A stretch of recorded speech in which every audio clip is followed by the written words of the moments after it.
अब मीन और मीडियम को सेकंड एग्जांपल में समझते हैं कि लेट्स सी आप इन्वेस्ट करते हो स्टॉक्स मार्केट में और आपके पास दो कंपनीज है और कुछ एक कंपनी का डेटा बहुत ही ज्यादा फ्लक्चुएशन है।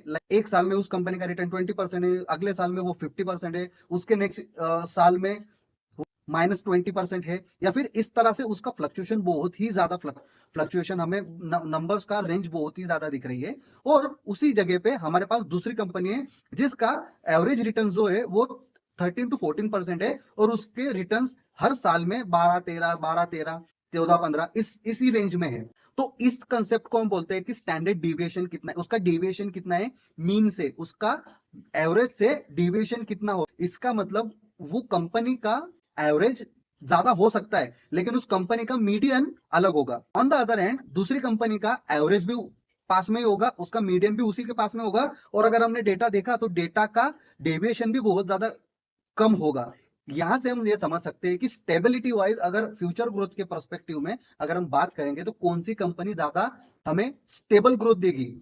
अब इसका आंसर आप मुझे कमेंट में बताना। मैं यहाँ पे आपको ए और बी कंपनी दोनों का डेटा दे रहा हूँ, दोनों के ईयरली परफॉर्मेंस दे रहा हूँ।